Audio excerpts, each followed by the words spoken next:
I think it ended up getting over 10 or 11 million views, and that was one of the highest videos we had ever seen as a channel. I had no idea I was going to make a video that day. I was basically a vlogger for CNBC, and I grew that channel to a couple million followers with a team of 10. When it comes to storytelling, how is your content different from Nas Daily? Nas Daily and I have had fights, actually, arguments, because... Hello everyone, welcome to the third episode of the Neet Bherwani show, powered by LPS Brands. Today, I have someone whose content I've been following for a very, very long time. It's someone who has inspired me in my content creation journey. Welcome to the podcast, Uptin. Thank you. Thank you. Very good to be here. It's a pleasure having you over here. I met you for the first time 3 months back, and then I again met you at Nas Daily's house. It's a strange occurrence. What brings you here to Dubai? I'm actually based in Dubai. I travel. I've been to 23 countries in 2022. Wow. So I am quite nomadic. I'm on the road, going where the stories are, going where the videos are. But when I do settle someplace, it's actually here in Dubai. Got it. And today, the podcast is split into two parts. For the first part, we're going to discuss about Uptin as a content creator, which I'll be handling. And then second part of the podcast will be conducted by Aasim Shaikh, who's the founder and managing director of LPS Brands. And that's how we'll be framing the entire podcast from mine. So let's get started with the first part of the podcast, okay? Content creation, Uptin, how did you get into it? How did video content creation happen? I've always been a storyteller. I've always been obsessed with telling stories. And it just so happens that video is the best way to tell it now. I mean, I used to have a blog 10 years ago. I would write blog posts, because that was the thing.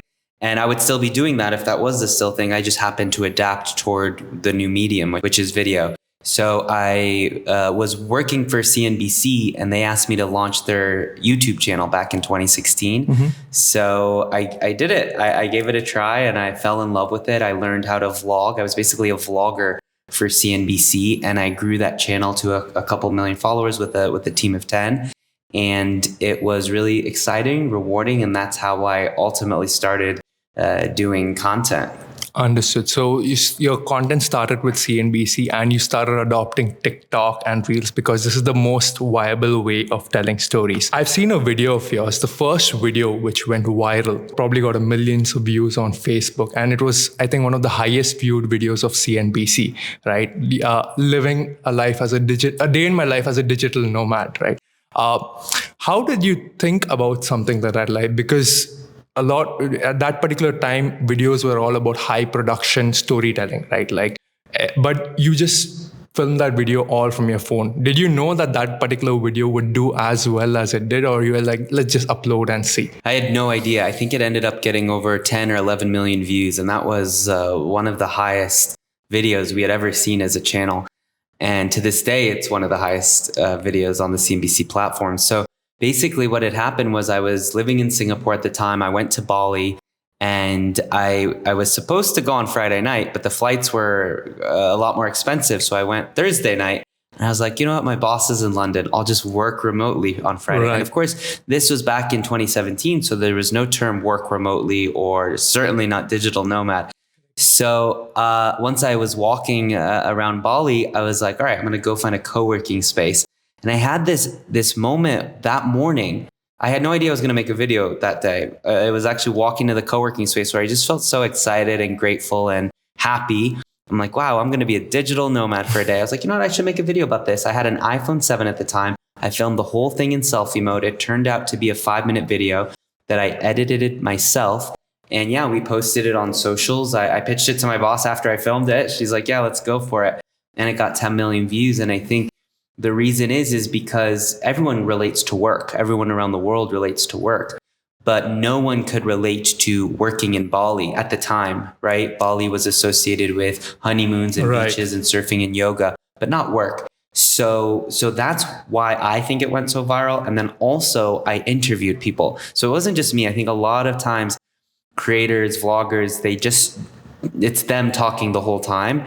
They never bring voice to the location. Right. We want to hear from the people who actually live there, or the people in this case who are actually living as nomads. So I interviewed 2 girls from California who had been doing this for years, saving thousands of dollars and living this really tropical, luxurious life. Got it. And so I think, had I not included those 2 girls and a guy named Zach, it wouldn't have taken off the way it did. That's my theory, because a lot of the comments were about them, right? It was a little bit about me and my life and trying it out, but it was really about like, wow, those people are doing what I didn't know could be done. Absolutely. And that's amazing, the number of views and your theory. And I think that's the right thing, right? People want to see other people, like, they want to hear other people's stories. And I think that's what you've completely integrated. However, when you went around asking people questions and stuff, that's something pretty intimidating for people. Like, people are very scared to just pull up their phone and start recording content, especially if you're roaming around the market or something like that, right? And you pull out a phone, people are going to be staring down at you. It takes a while to get used to something that as a content creator. So I want to ask you, like, if someone is new to content creation, right, and they want to do something what you're doing in terms of just pulling out the camera and recording, there's a lot of fear which is associated. How does someone get over that fear of starting? If you can talk on camera, that will really differentiate you from the hundreds of millions of other people that are actually posting videos right now, right?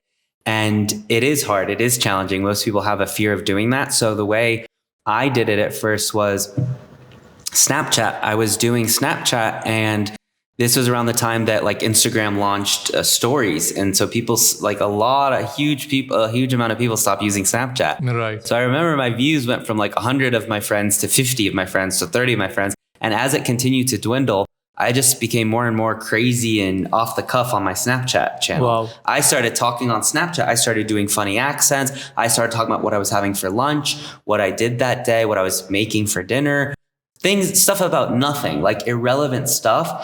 And I just had fun with it. And it was at a point where I would look at how many people viewed it and I would cringe if it was anything more than 10. I was like, oh no, why are people watching this? But that's how I got really comfortable being on camera. God. And now what I tell people to do is utilize the close friends feature on Instagram.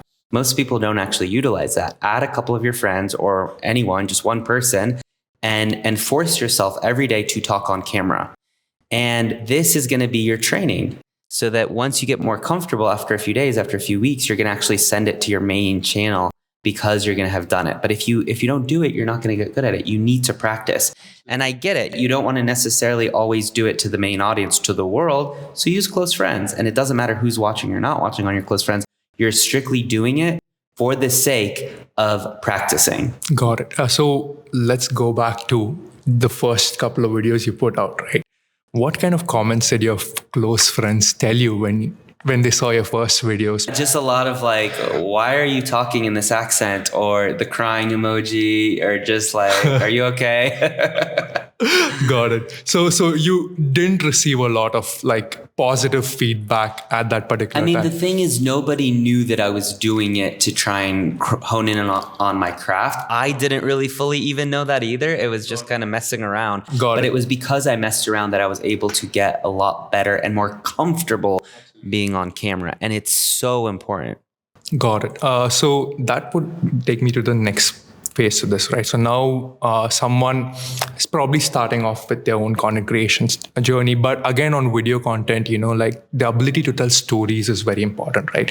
And you call yourself a storyteller. You're primarily calling yourself a storyteller, and you're using TikTok or YouTube Shorts as a medium. What top 3 tips would you give for someone who wants to get better at storytelling? I would say a couple things. Number one, duration. So a lot of times now is the time where you should really question, does this need to be 3 minutes or can I do it in 1? Number 2, I would say focus on the why. Why should they care? What's interesting about this video that's going to actually make somebody watch? And visualize your mom, your dad, your friends watching it before you publish it. Visualize them watching it. Would they get bored? Would they look to the left and right? If so, there's a chance that maybe the story is not compelling enough. And number 3 is it really comes down to the hook. So that opening first 3 seconds, ask a question or propose an interesting idea, or just make it at a very intriguing first line, because that's what's going to determine if someone watches or not. And if someone watches that first 5 seconds, the algorithms on the platforms will push out your video a lot more. Got it. So that's the biggest mistake I see, is people just don't have a strong hook. Got it. And so out of the 3 points you mentioned, probably the most important is having a very strong hook, right?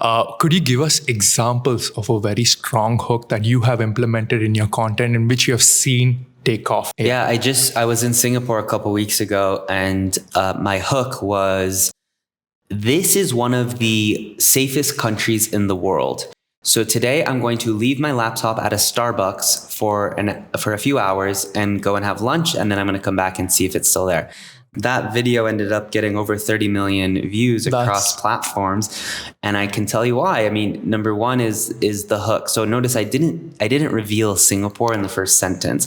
I said this country is one of the safest countries in the world. So you have to watch at least 5 seconds, and then you're kind of committed because you're like, what's the country?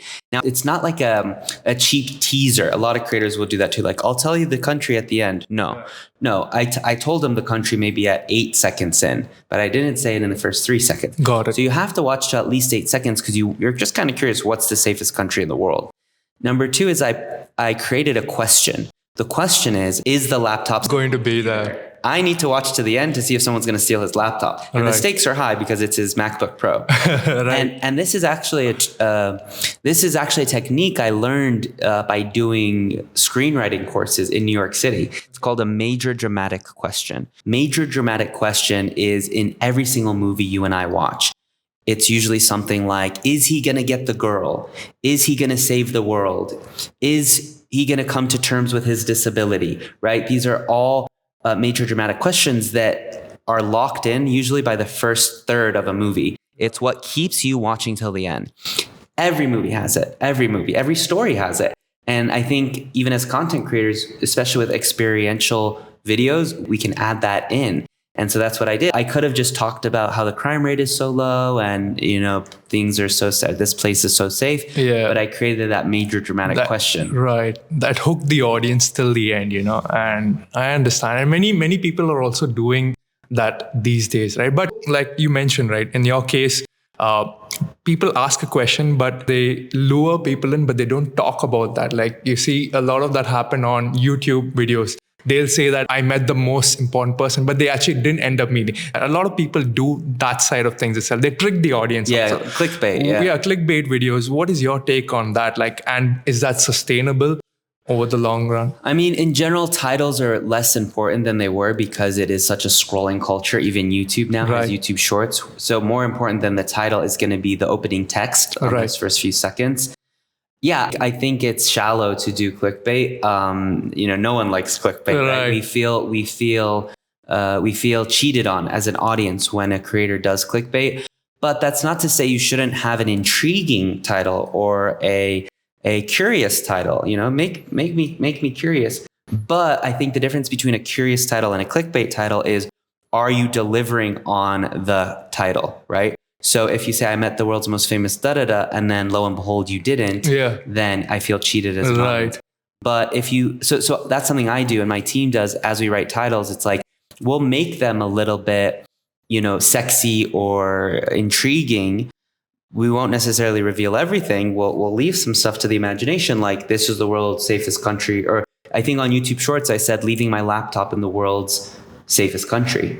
So I didn't say Singapore, but that's not clickbait. That's just an intriguing title because I revealed the country, and I like to think that I fulfilled the question. Got it.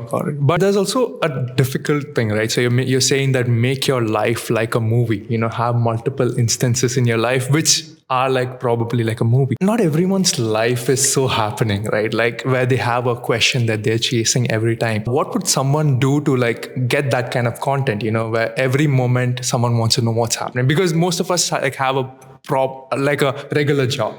Right? I have a 9 to 6 job. I do my same thing from mine. And then after I go back, probably do my chores, which does not sound very exciting. How can people bring in that excitement in their storytelling? I think at the end of the day, it's like you just either provide value or be interesting. Interesting and or entertaining, I think, is good.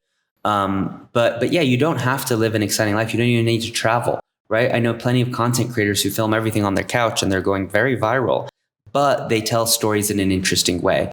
So I wouldn't say anyone should do experiential content just for the sake of it. In fact, most of my videos are not really experiential.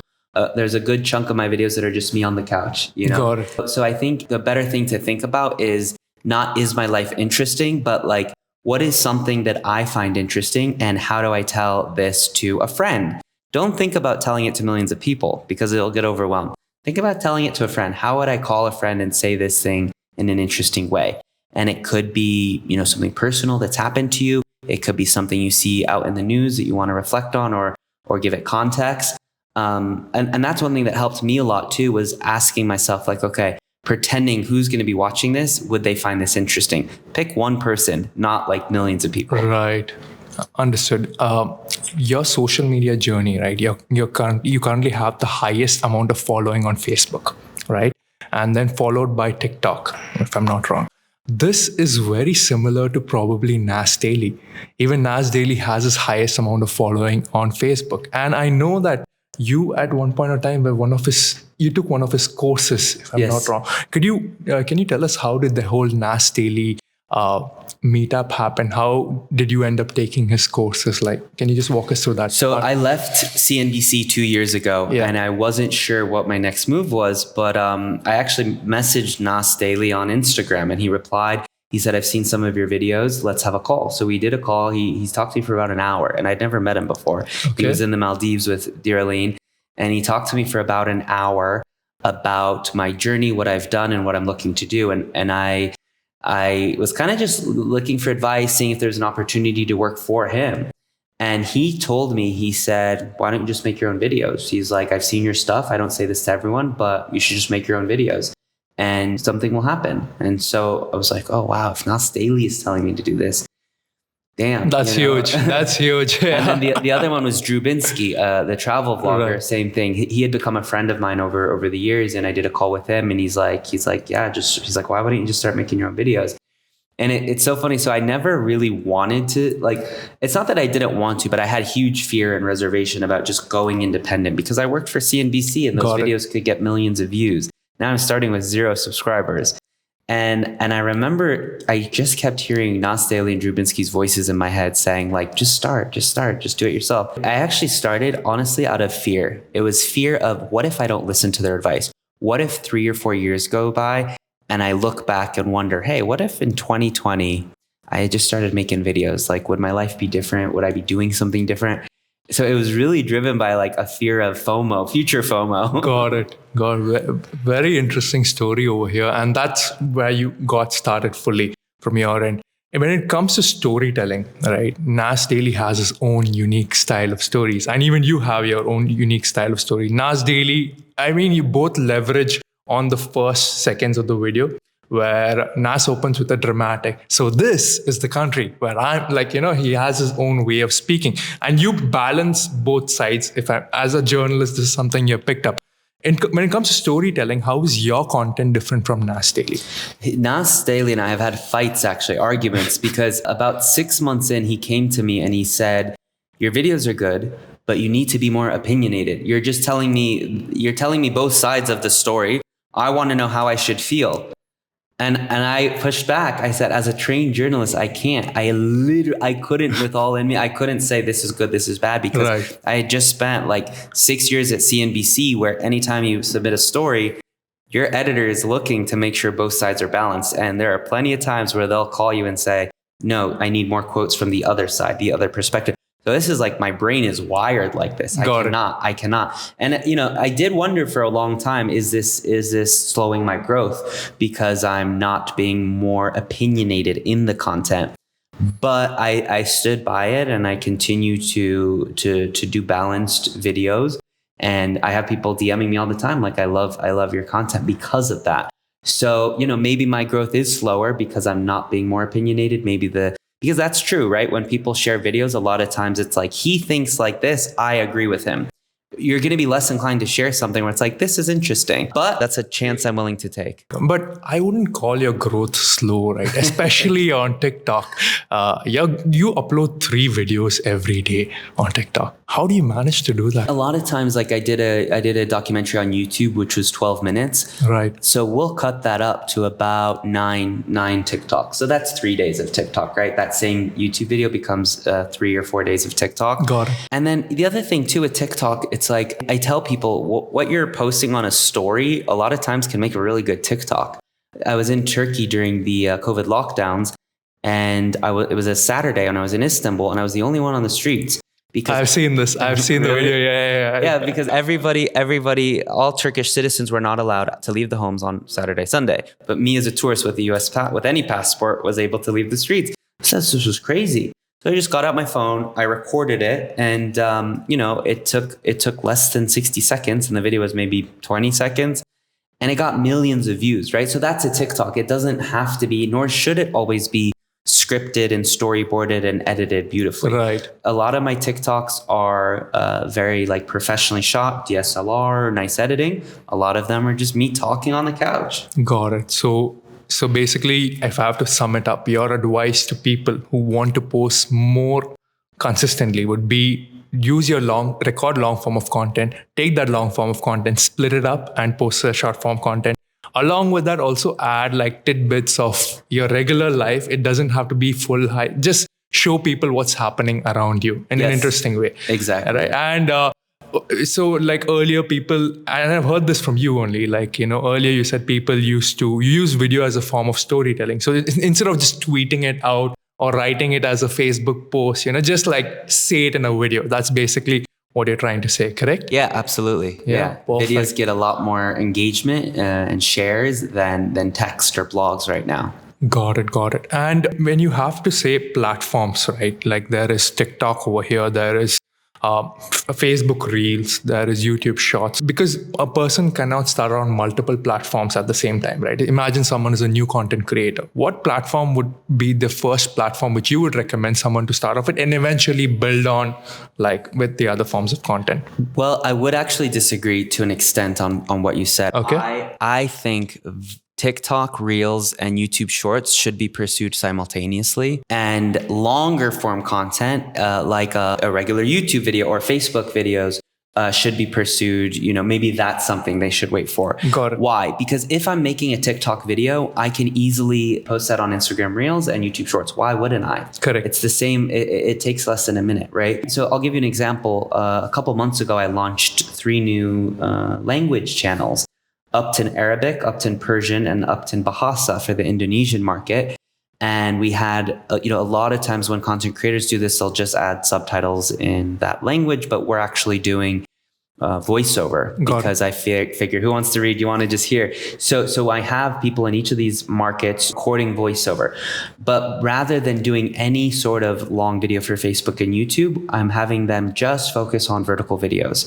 So they're basically taking my videos and doing voiceover and adding language and then posting that on the Arabic channel for the TikTok, Reels on Facebook, Reels on Instagram, and YouTube Shorts. So 4 channels, same video. Got it. And the idea being that let's just grow them, grow the accounts, grow the audience. And once they get to about 100,000 followers, then I'll start to introduce long form content that's more, monetizable. Got it. But there are subtle differences which exist even between like Instagram Reels and YouTube and TikToks probably, right? Like for example, the concept of a cover image. Cover image is something that is very Instagram thing, but it doesn't exist on TikTok. In terms of the way it looks, this is something that we discuss also. Instagram is a lot about like the way you're presenting things. It needs to be in a very polished way, whereas TikTok is more raw and authentic.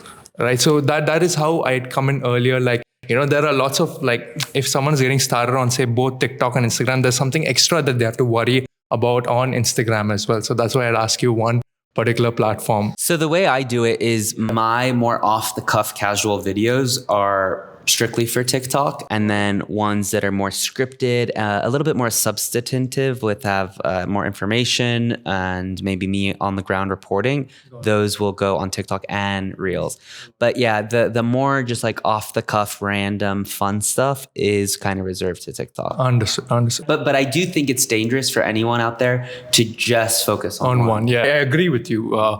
Because if you just do on one platform, like especially TikTok got banned in India, right? Yeah. The number of people who grew big on TikTok, how disappointed they were because they didn't have any other platform. Yeah. I think you need to have at least 2 to 3 social media platforms to be active in. And even this brings out an interesting concept, right? What if all social media goes away? So that's where something like an email list comes ready in hand. Do you often have an email list of people? I don't have an email list because I feel like, I don't know the stats on it, and I know a lot of creators who do.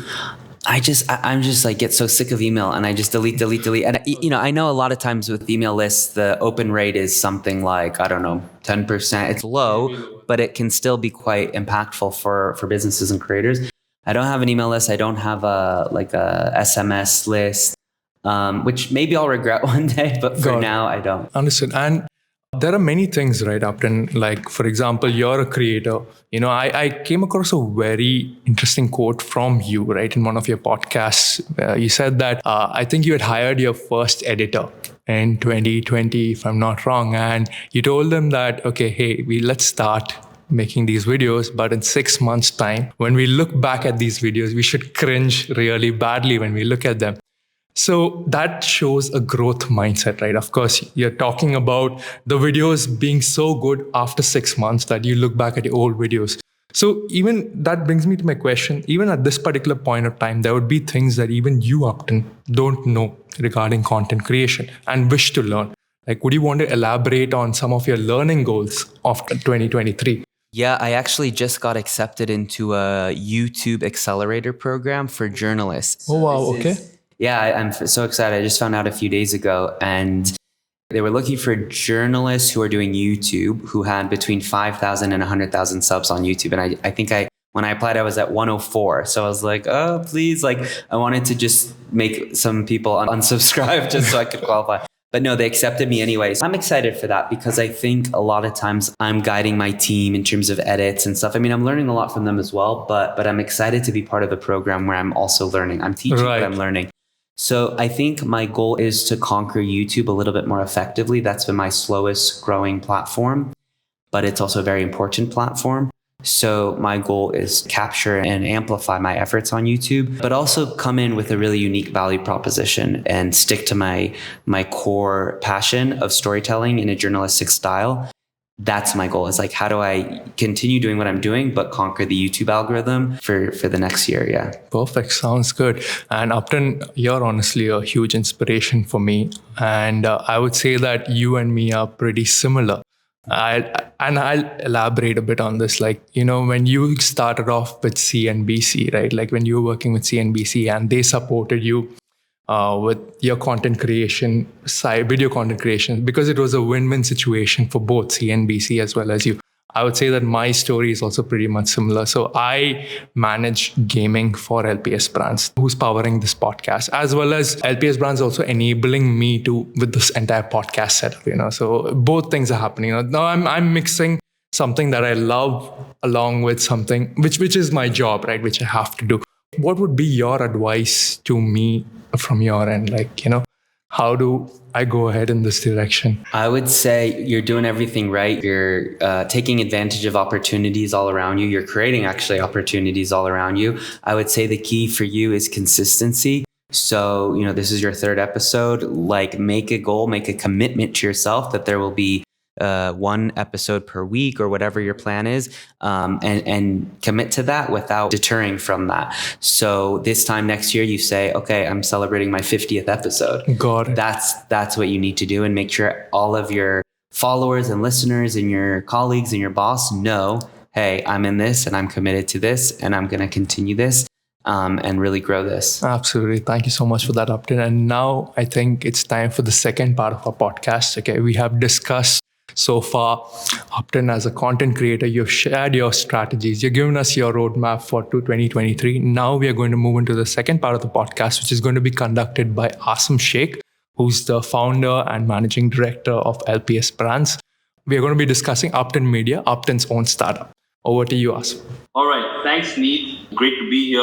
Lovely to meet you, Uptin. Yes, great to meet you as well. Uptin, I've been a fanboy along with Neet. I've been seeing some of your videos. It's not just me, it's my family as well. We all are hooked on to some of your videos, especially the ones that you did in Iran. I think they were very interesting.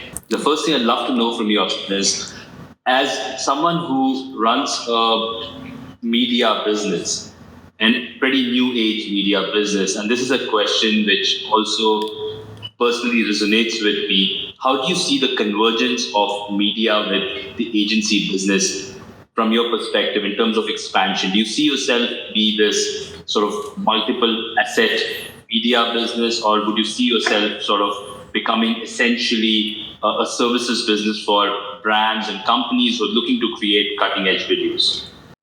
Yeah, I think for my agency, Uptin Media, what we do is we come in and create UGC style content for brands. So a lot of times when brands are getting into TikTok or Reels, they're continuing to create maybe really well produced, polished videos.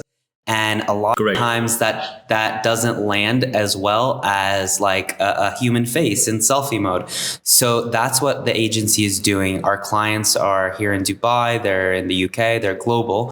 But I see that continuing. I see that just growing exponentially over the next 2 years, where brands come to us and say, hey, we don't want to deal with creators, but we know we need creators. And again, not influencers, creators that can help be the face of our brand. We also really don't know how to do strategy. We know we cannot just create content about our brand and make people watch it. We need to provide value. We need to be interesting, and that's ultimately what we're coming in here to do. That's so true. At the end of the day, the way the social landscape is moving, brands need to understand the fact that authenticity is something that they have to be essentially taking advantage of as they go ahead. But at the same time, if you see how social media is moving as well, you have this short form video revolution across different platforms where videos are far more authentic, far more legally produced. Do you see that sometimes being a challenge, trying to convince brands to be authentic, to be lean, to be imperfect to a certain extent? Because this is something that we also deal with on a daily basis with a portfolio of brands. So I'd love to understand your views on it. Yeah, I think that's the challenge. It's balancing their brand guidelines with the TikTok language, which is obviously often very different, and meeting halfway in between. What we do is we say, like we're not necessarily saying, like, we definitely don't do dance trends, right? A lot of brands are like, oh, do we have to do dances now? I met a company that said, we had a TikTok agency and they would come in here once a week, do all these dances and leave. And we posted them, and he said, a few months later, we deleted all of those videos. And I think that's what I want to educate brands on, is that you don't need to be doing dancing to be on TikTok. In fact, you probably shouldn't be doing dancing to do TikTok. That's correct. Even a lot of times trends don't necessarily work for brands on TikTok. What does work is providing value and conveying the brand image in an interesting and informative way. And that's what we do. So my task is to understand what a brand feels comfortable with. And then, one thing I usually don't budge on is we need a face, right? We need a face, because that's why all of us join social media, to connect with a face. So we need 1, 2, 3 faces. We find them for the brands approve them. And then from there, we can do a little bit more polished, beautiful, cinematic kind of stuff, but we can also do that much more UGC relatable content, that's what we're going to push for. But the brand ultimately has to feel comfortable because it's their brand. Correct. And speaking about brands and companies, especially in the Middle East and Dubai in particular, and then sort of comparing the kind of work which is happening in other parts of the world, how do you see that landscape from a perspective? Where do you see the maturity of content creation, let's say from a Dubai's perspective versus a global perspective? I love Dubai because it is prioritizing a lot of content creation. You have the Dubai government hosting events, conferences, different workshops. I mean, you see it everywhere, right? Content creators are really heavily prioritized here in Dubai as an understanding of the future of consumption of entertainment, of media, and even advertising. So I think that's why I started this company here in Dubai. I mean, I'm a US citizen, I'm American by background. So it was between the US or here, but this became a really exciting opportunity because a lot of people are buying in, they're understanding the value. And I think one thing that makes Dubai so unique is because it grows so fast. The mindset here is very nimble and adaptable. People know whatever they were doing 2 years ago is probably what they shouldn't be doing this year. Yeah, fair enough. And I completely agree with you in that sense that we work with brands also from different parts of the world. And when it comes to Dubai, they're always ahead, and they're not afraid to take creative risks when it comes to brands. And I think that's something that I see across, and kind of flows from a very top-down sort of a mindset, which is there's something in the city which makes this happen. Yeah, absolutely. I happened to look at one of your first videos, and I think you were talking about this approach of every video should have a novel and familiar approach to things. It should be this mix of, there has to be some familiarity which hooks people in. Then the novel aspect is what keeps them throughout the sort of video content. And that this was 2.5 years ago, if I'm not wrong, when this conversation had started.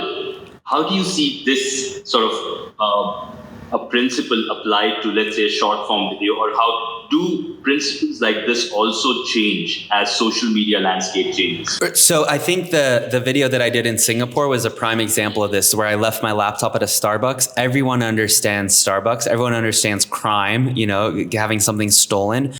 But most people don't understand like virtually a 0% crime rate. So that's an example of that. And that video was done in 60 seconds. So I combined familiarity, which was, like I said, crime, with novelty, which is virtually 0% crime rate, and combined it into this experiential video.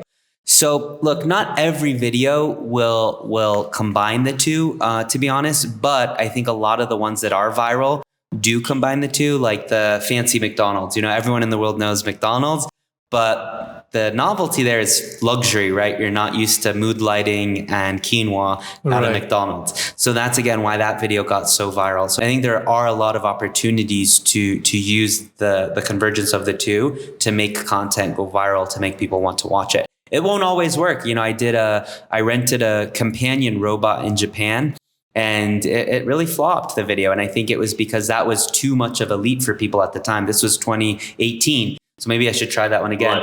But it was too much of a leap. It was weird for people to think of a friend as a robot. So, so maybe that was too novel, not enough familiarity. Yeah. In this sort of a current scenario, where I personally believe that short form video is perhaps going to sustain for a longer period than people think it would. And this is something which we see not only in the existing platforms. I think last we heard, even Pinterest has a short form video sort of a space which is coming up. So in this scenario, how do you see the monetization of media channels or creators change? Because that's, say, YouTube's kind of cracked it. YouTube's got its monetization. There's also a direct relationship with the fans and creators. How does that change, let's say, with short form video coming up? It's going to be interesting. I think YouTube, still has its place for people to really have that intimate relationship with a fan. One thing that I think we're all seeing is that your audience on TikTok is not as loyal to you as your audience on YouTube. So I think there's a place for both. I think that watching traditional TV is not so much a thing, but physical TV is, right? Like, a lot of us have a TV in our home, and we want to consume content on a big screen, not all the time in our hand.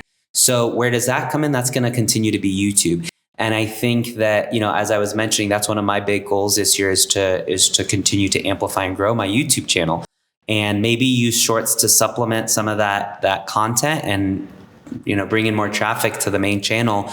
But I think the short vertical videos are going to be, as you said, I agree with you. They're going to continue to be big.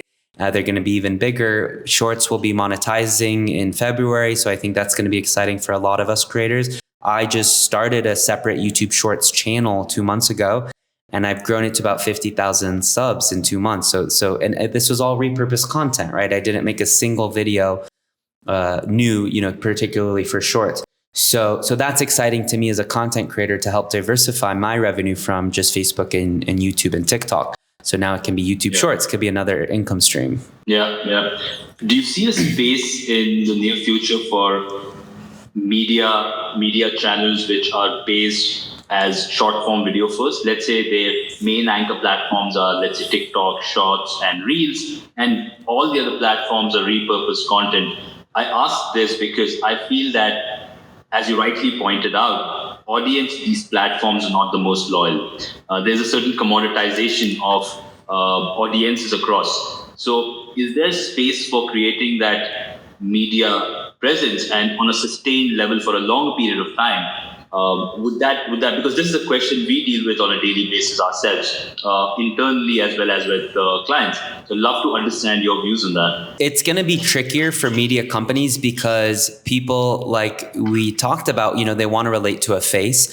So the the value in following a BuzzFeed or something like that is not what it once was. 5 years ago, it was like BuzzFeed can bring me all this curated, entertaining, interesting content that that a human couldn't, because they didn't have a DSLR camera, right? But now we're all creators. So now BuzzFeed is competing with that viral video of a dinner that happened, right? That somebody, posted from Chicago. That's, I think, scary to a lot of video companies, particularly traditional media, but even new media companies as well. Yeah, I've kind of seen a lot of this kind of boil down to creators also having this pressure to create more and more content on a daily level.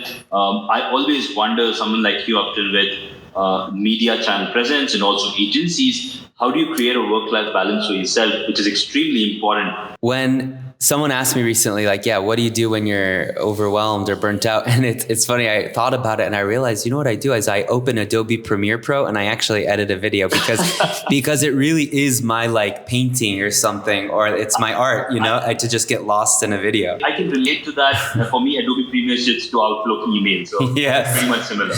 Yeah. So I do love it. My biggest challenge sometimes is the burnout. And so what I've learned, particularly the past few months, is when I find myself nearing burnout, taking a step back and saying, okay, maybe, I'm visiting Egypt for 6 days. I have 12 video ideas. Maybe I just stick to 8 of them. And the old me would say, no, I need to do all 12. But now I'm learning how to avoid burnout by limiting myself, putting limits on myself. Yeah. And then also, what I do now when I travel is I give myself extra days. So in the past, maybe I would, let's say, back to Egypt. I was in Egypt. I need 3 days of filming in Egypt, but I'll spend 7 to 8 days there, because the old me would just go for 3 days and come to another country and then need to edit those, but want to film new stuff. So now I at least get a jump start on scripting some of that videos, assigning it to my editors, editing some of it myself. While I'm in Egypt. So whenever I leave a country now, I'm not just coming with like all this content, because that's the easiest way to create a burnout. And I see so many people. I mean people that like, I have 45 videos that are on my to-do list to edit, and I'm like, do you know how miserable that is? Because you're getting that footage from 6 months ago and trying to edit it. It's boring now. It's like you don't even remember the emotions of being there. So I find if I don't at least script, edit, or if I don't script or edit footage within at least 2 weeks, it's just going to be such a challenge. I mean, even a week is really better. I can't agree more on that. Absolutely. I'm currently in Bali, so I just thought you'd probably know about that, because coincidentally, this is the right thing to do. Your first experience on travel and content happened in Bali, and here I am. So that's a nice coincidence. Yes, I love it. How important is travel to your content creation process? Imagine no travel. How does Uptin function? I would still function. I mean, I do explainer videos that are just me on my couch, but they're not as exciting to me as when I'm going and interviewing someone in Argentina about the inflation crisis. So I've been to 23 countries in 2022. It's a lot. And that does fuel my content for sure. But in a sustainable manner, I am also doing plenty of stuff just on couch or in the car. And I think that's important as well. But, I can't go to 23 countries just because of my channel, right? I love it. I consider myself a digital nomad. I'm nomadic. I love traveling. I love meeting new people. I see it more like I'm so lucky that I can travel the world and make videos and tell stories while I'm traveling the world. I think if I ever get to a point where I'm going to a country strictly to create content, it's just going to feel like such a chore, and it's just not going to be authentic. It's not going to work for the viewers, for the audience. Absolutely. Over a period of time, Uptin, you've built your presence, and I believe your personality also has a huge role to play in bringing this content. Of course, there's storytelling approaches, there's different sort of social media best practices, but personality is a huge part of how you sort of build an audience. Do you see that as a challenge, that as a primarily personality-driven channel, how do you translate that to your sort of team, your creators, because that's something which cannot be replicated. Mm-hmm. So is that something that you see as something that you need to fill each time Or do you think each one's journey is different in your team? Yeah, I would say I think everyone's journey is different. When we pitch our clients, we tell them like, you're basically buying into the strategy that I've used to grow my TikTok 700,000 followers in a couple years.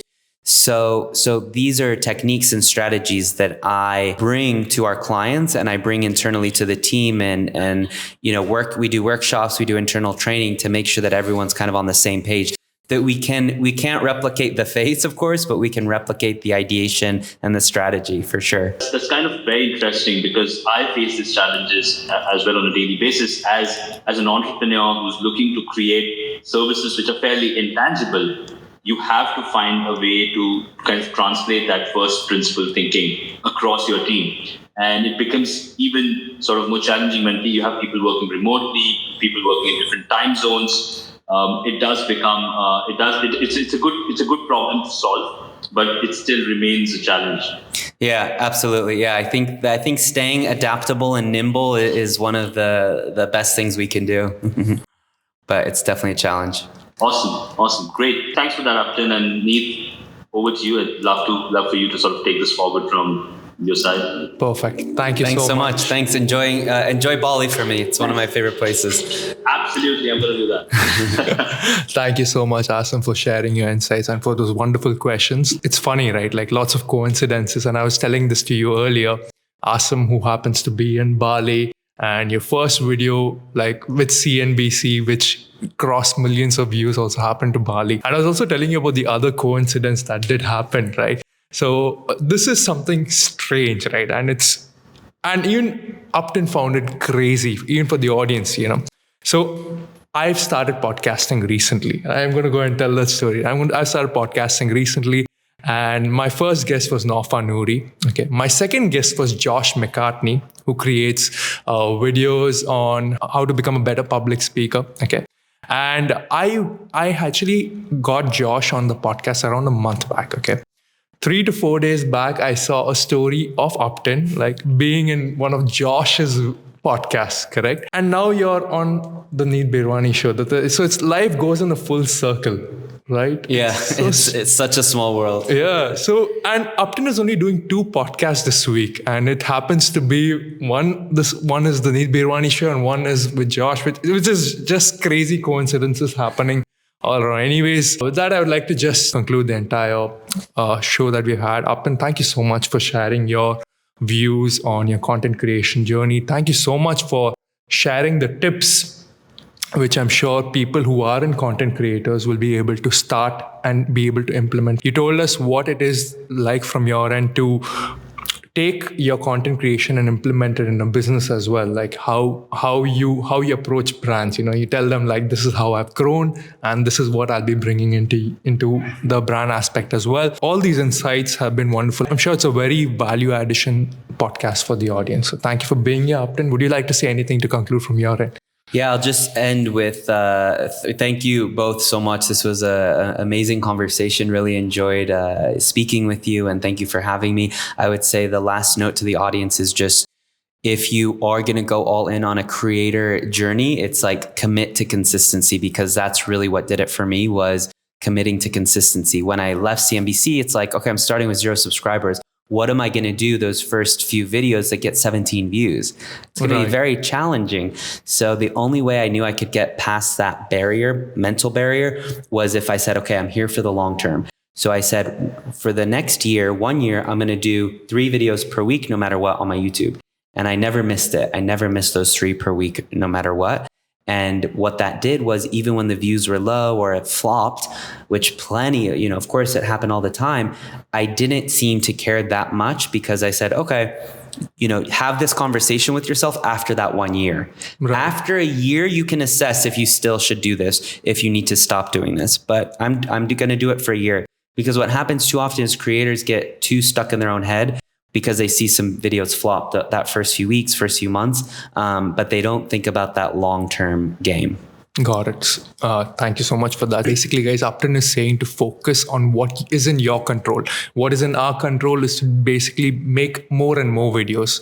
Making 3 videos a week is challenging, especially long form content. And if you can control that and probably go on and do that for a year, 100% you're going to see results. You'll right? see results. Yeah. You'll see growth, and after that year, assess. Say maybe I need to pivot. Maybe I need to do more of this, a little bit less of that. But at least you're committing for that 1 year. Absolutely, absolutely. And I wanted to ask you a question earlier, but since we are concluding, what you're trying to say is focus on quantity rather than also the quality point would I be. mean, I don't want to say that. I would say if you have to choose between quantity and quality, of course, both. Yeah. But if you really have to skew, 51%, definitely go for quantity. Got it. Because in the process of doing quantity, you're going to reach quality. You can't get good at something without doing it a lot. Right. All right. With that, guys, I think it's a perfect time. Thank you, Uptin. It was a pleasure. Thank you. Thank you, Aasim, for joining us all the way from Bali. Thanks, Neet. Thanks, Uptin. Thank you, Aasim. Thank Absolutely. you. See you in Dubai, hopefully, or Bali. All right, guys, that brings us to the end of this episode. Thank you so much for watching. Look out for the next episode. Take care.